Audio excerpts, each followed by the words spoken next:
Bonjour et bienvenue sur Maison Ambre Podcast. Je suis Aude, sage-femme MSc avec une expertise en recherche scientifique. À travers ce podcast, je partage des réflexions, des connaissances et mon expérience autour de la maternité, de la santé des femmes et de la parentalité. Je suis ravie de vous retrouver aujourd'hui pour un nouvel épisode. Aujourd'hui, j'ai envie de vous raconter une histoire très personnelle, une histoire qui parle d'échec, de résilience, mais surtout de transformation.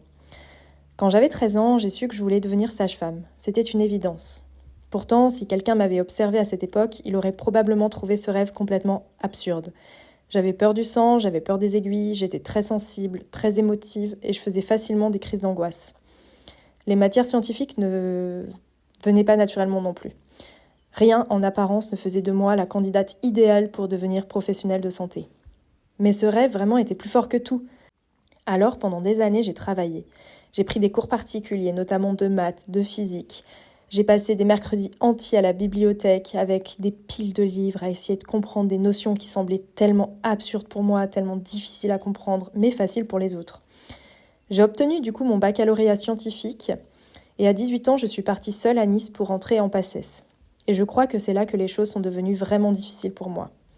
Du jour au lendemain, j'ai quitté ma famille, j'ai quitté mes amis, j'ai quitté tous mes repères. Je me suis retrouvée seule du jour au lendemain dans une nouvelle ville, avec une pression tellement immense sur mes épaules. Je m'étais dit, si tu échoues à ce concours, ta vie est foutue. Tu rates ta vie complètement. C'est vrai que j'avais pas d'autre choix que de réussir ce concours, parce qu'en fait, je savais que si je ratais ce concours, pendant 7 ans, je ne pouvais pas tenter sage-femme, et bref, je devais choisir une autre voie, et pour moi, c'était tellement absurde, en fait, parce que j'avais travaillé pendant des années pour pouvoir déjà rentrer en PACES, et puis là, en fait, on m'annonce que si je rate ce concours, ma vie est fichue. Donc quand on a 18 ans, on pense souvent qu'on est prêt à tout, mais la réalité du coup est parfois vraiment différente. Les études de médecine étaient extrêmement exigeantes. Je travaillais du matin au soir, je passais des heures à la bibliothèque, j'avais une prépa aussi. J'allais au tutorat, je faisais des QCM encore et encore. J'avais l'impression que toute ma vie tournait autour de ce concours. À cette époque, je gérais très mal le stress. Je buvais énormément de café, au moins 5 par jour. Je dormais très mal, mon esprit ne s'arrêtait jamais. J'étais constamment en train de penser aux cours, au classement, aux résultats et à ce qui arrivait si j'échouais, et je faisais des crises d'angoisse tous les jours. Aujourd'hui, avec du recul, je réalise à quel point je n'allais pas bien. À l'époque, je pensais simplement qu'il fallait tenir. Ma première tentative a été un échec. J'étais loin du classement nécessaire, mais je me suis dit que ce n'était pas grave, que j'allais revenir plus forte. Je me rappelle, j'étais à la gare de Nice, puis là j'apprends que j'ai raté mon concours, mais j'apprends que je suis acceptée pour redoubler. Donc là j'étais déjà très contente, parce que je me suis dit, ok, c'est un premier échec, mais tu vas réussir, tu vas rebondir, et tu vas réussir, tu n'as pas le choix.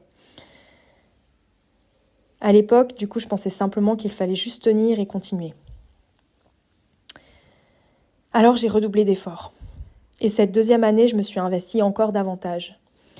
J'ai déménagé juste à côté de la fac, à 1 minute. Je travaillais énormément.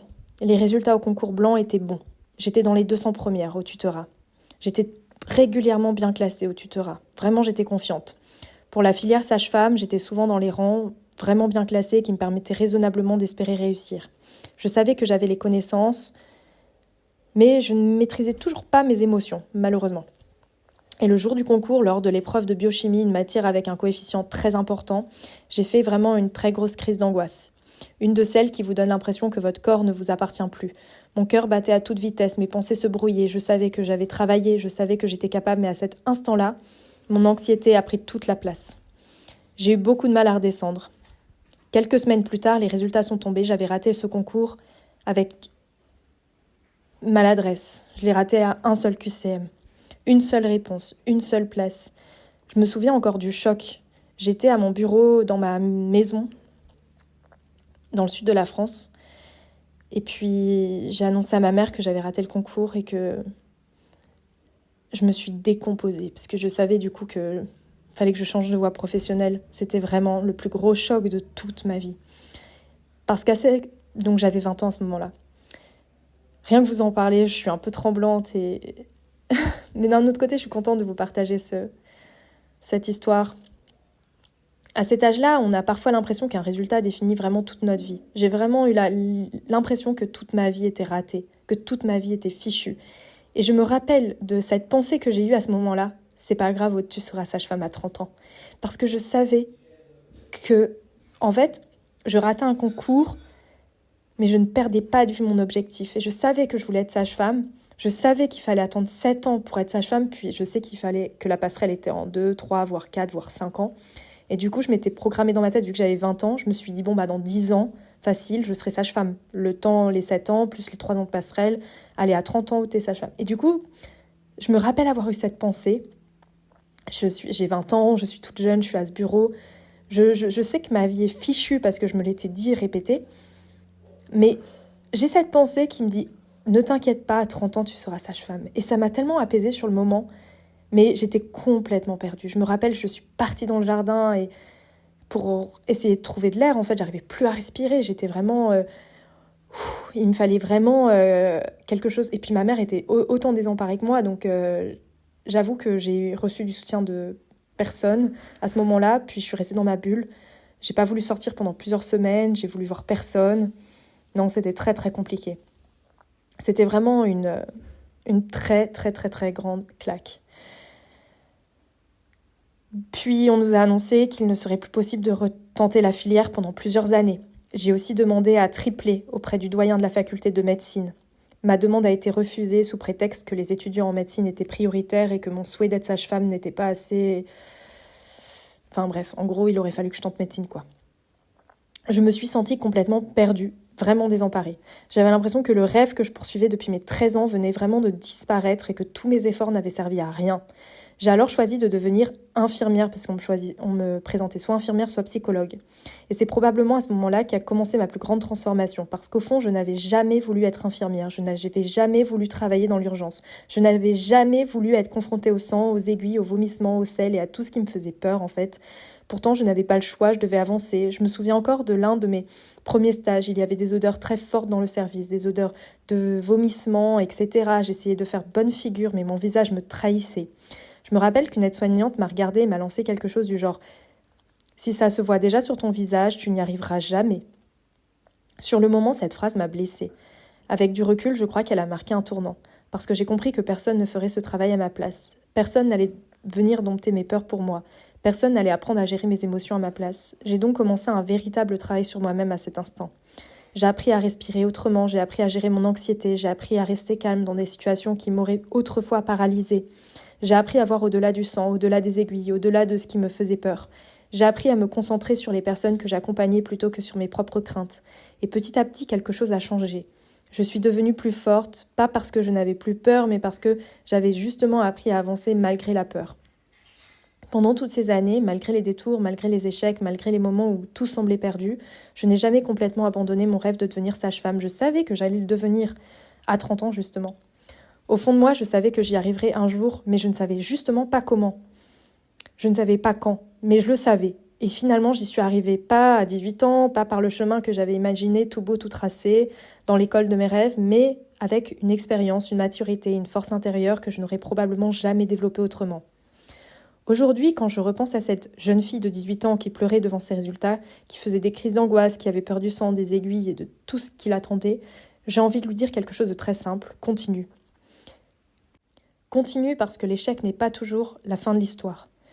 Continue parce que certaines routes sont simplement plus longues que prévues. Continue parce que les détours nous construisent parfois davantage que les chemins tout tracés. Et surtout continue parce que la personne que tu deviendras sera bien plus forte que celle que tu imagines aujourd'hui. Puis au final, ce chemin m'a menée vers l'homme avec qui je partage ma vie aussi actuellement, que je l'aurais sans doute pas rencontré si j'avais pris un autre chemin, parce que je l'ai rencontré notamment grâce au master que j'ai réalisé, au master dont j'avais jamais pensé à 18 ans, ce master en recherche scientifique. Et je dirais que ma vie actuelle me plaît énormément, je suis vraiment très très épanouie. Et ce chemin-là, je ne l'aurais jamais trouvé à 18 ans. Donc à 30 ans, je suis devenue sage-femme, MSC. Je travaille actuellement à la maternité. J'accompagne des femmes, des parents, des bébés. Je suis profondément heureuse. Mes collègues sont d'une gentillesse incroyable. J'ai une chance incroyable aujourd'hui de pouvoir me lever chaque matin et de faire le métier que j'aime, le métier qui me plaît, et d'avoir gardé confiance. Ça a pris du temps. Là, nous sommes à 12 ans post de cette histoire que je vous raconte. Ça a pris du temps, mais ça valait la peine. Voilà. Donc actuellement, je dirais que je suis très très contente du chemin parcouru, qui était sinueux, qui était pas du tout le chemin que j'attendais, que je voulais pour moi. Mais c'est le chemin.